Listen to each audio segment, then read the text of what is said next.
If you have a passion for organizing and planning events, starting a wedding planning business might be the perfect opportunity for you. However, as with any business venture, there are certain steps you need to take to get started. In this guide, we'll take you through each step of starting a wedding planning business, from creating a business plan to booking your first client. Step 1. Develop skills and portfolio. For starters, if you don't have prior experience in wedding planning, you should take the time to learn the necessary skills of a wedding planner. There are many platforms to help you out.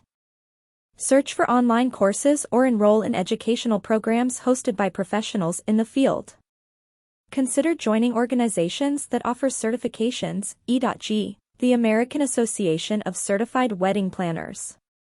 Since you'll be running an event planning business, consider learning about marketing, finance management, customer service, and other relevant topics as well. Consider joining networking events for wedding professionals and event planners to meet with other business owners and learn from them firsthand. This might require you to travel to big nearby cities, think New York City, San Francisco, Miami, and so on, but if you plan ahead, you can save on travel costs. Step 2. Create a business plan. Before you start any business, it's important to create a solid business plan.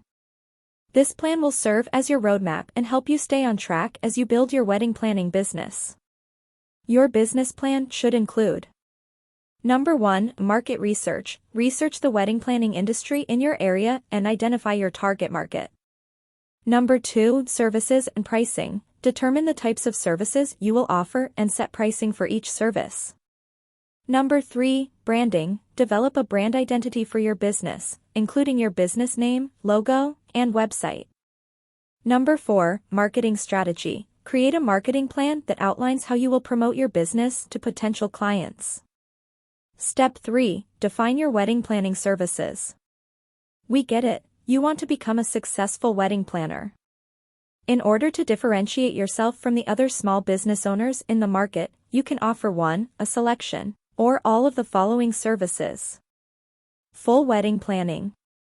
You'll plan the entire wedding from the first consultation to the day of, including designing the concept and coordinating with the vendors. Partial wedding planning. Typically, the paying client will only hire you to help with their timeline and manage the wedding day. Wedding consultation. You'll only give recommendations on engaged couples' event plans. The service fee usually gets higher as you get more involved in planning the event. This means that full wedding planning is the most expensive of all options. Be sure to include your services and pricing in your plan. How much can I charge for my services as a wedding planner? Prices for wedding planning services vary depending on the location and level of services offered.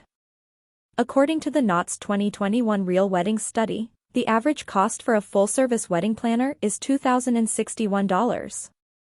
Once your business has expanded, adjust your future goals and ideal clientele accordingly. Step 4. Choose a business entity. The next step in starting a wedding planning business is deciding how you'll structure your business for legal and tax purposes. You'll likely want to choose a business entity that protects you personally from any legal ramifications your wedding planning business might face. A great option for this would be to choose a limited liability company, LLC, as your business entity.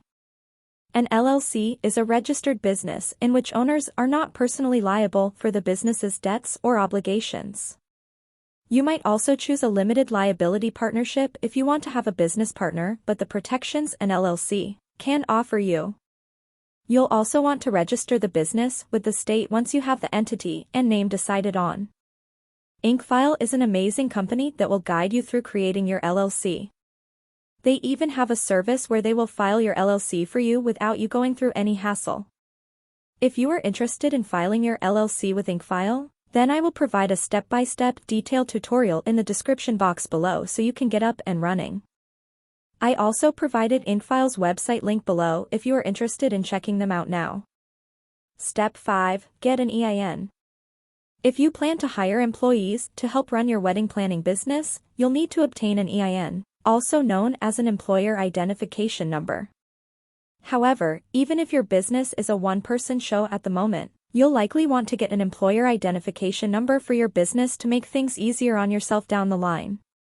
The good news is that it's fairly easy to apply for an employer identification number, and you can apply online through the IRS website and get one in a matter of minutes. An EIN comes with a number of benefits and can be extremely helpful for your business. It can help you when it comes time to file your business taxes, get a business credit card, open a business bank account, or any other number of business necessities. Step 6. Get a business bank account and business credit card. Now that you have an EIN, you'll use this number when applying to open a business checking account and business credit card. This next step of starting a wedding planning business is crucial, as you'll want to keep your business finances separate from your personal finances. When you're still working on setting up your wedding planning business, maybe you'll be working out of your house as a home-based business, or maybe you'll have a small storefront. Either way, you'll probably want to spend on some decor, or at least on some marketing products, and you'll likely want a credit card to use for that. Keeping the business finances completely separate from your personal finances will be huge when it comes time to file your taxes, and it will help you boost your business credit score as well. Step 7. Get any funding you need. The startup costs associated with opening a wedding planning business don't have to be too high, especially if you're working out of your home or another business's space. However, you will still have some upfront expenses you may not have the savings to cover. In that case, this is the time when you might need to work on getting a business loan or other funding option. And because you have a great business plan already, you can use that to show potential investors or lenders that you have a well-thought-out business and a plan for turning a profit quickly. Of course, getting a loan for a new business isn't always easy. If you're finding your options to be limited, you might turn to a 0% introductory APR business credit card as an interest-free loan of sorts. With this type of credit card, you won't pay any interest on the balance you carry over for the length of the introductory offer. This will depend on the card, but at most will be 12 months. Just make sure you have the plan to pay off your balance by the end of this intro period when a variable APR will set in, or this won't be the most effective funding tool. Step 8. Market your services and start doing business. Once your wedding planning business is up and running and have the services you're offering laid out, you can start marketing them and hopefully bringing on new business. Consider marketing at trade shows and with any bridal boutiques in your area, or forge relationships with wedding venues to find clients. Once you get your first client, you're off to the races and can consider yourself fully in business. The brides and grooms you work with will be grateful for your services, and you can help them make their special day as stress-free as possible. And keep in mind, happy customers can provide referrals and word-of-mouth marketing that can give you business the boost it needs to take off.